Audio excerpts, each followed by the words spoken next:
In the beginning, perfect silence was broken by the birth cry of the noisome host. First came Stentorus, the Deep One, the manifestation of tectonic thunder and rage. Then the air caught fire, shredding itself into strings. They were gathered by Cacophony, the Mad One, who bent the insanity of the cosmos to their will. Mortals banded together in worship of these gods, and in time, their voices swelled into a single devastating scream.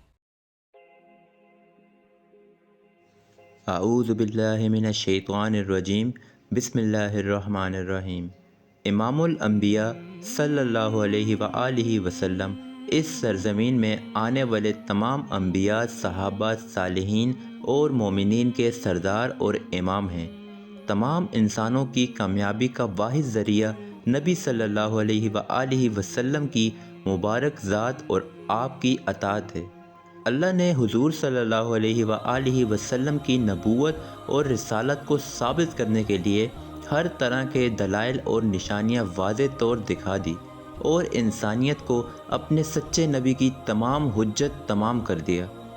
آپ صلی اللہ علیہ وآلہ وسلم کی نبوت ملنے اور وحی آنے کے قبل ہی اللہ پاک نے ایسے واقعات نمودار کیے جو آپ کے ایک سچے نبی ہونے کی دلائل تھی، اور ایک ذی عقل شخص کے لیے واضح نشانی بھی ان نشانیوں اور معجزات میں نبی کی پیدائش کے وقت ہونے والے غیر معمولی واقعات تھے جو اس وقت موجود لوگوں نے اپنی آنکھوں سے دیکھے اور آپ کے نبوت کے گواہ ثابت ہوئے۔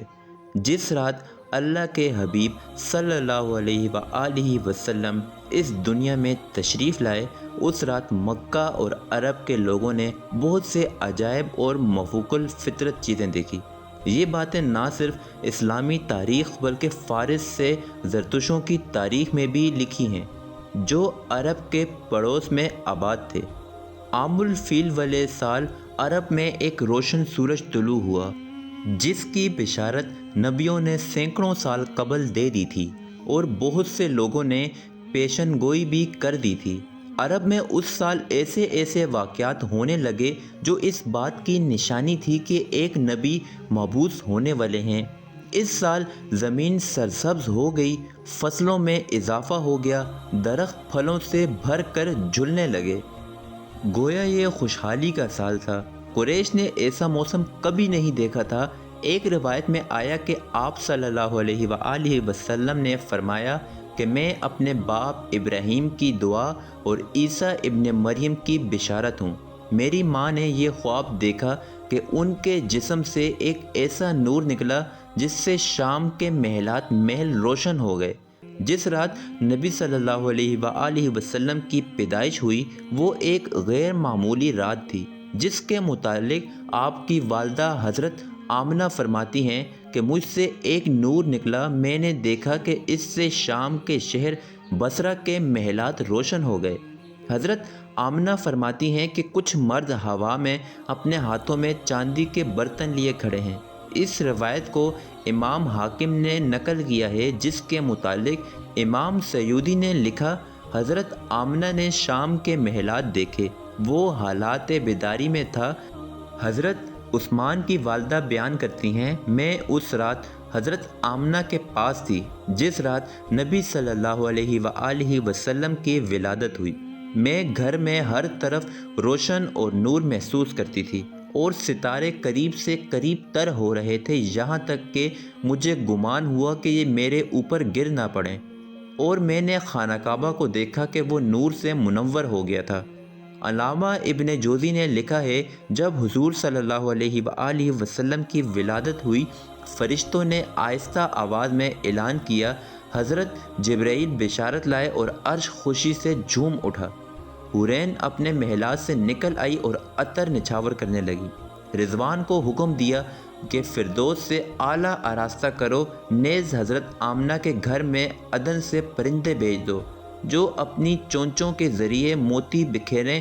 حضرت آمنہ کے ارد گرد فرشتے کھڑے ہو گئے انہوں نے پر خوب پھیلائے، نیز تسبیح و تحلیل کرنے والے فرشتے اس کثرت سے اترے کہ تمام بحر و بر اور نشیب و فراز بھر گئے۔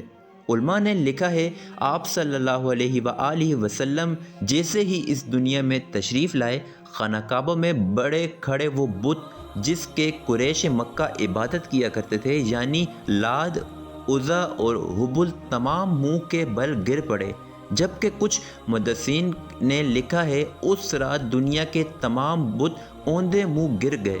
اس رات ایران کے بادشاہ کے محل میں زلزلہ آ گیا، اس کے 14 کمرے گر پڑے، بحر تبریہ خشک ہو گیا، فارس کا آتش کداں جو ہزاروں سال سے جل رہا تھا اس کی آگ بھی بجھ گئی۔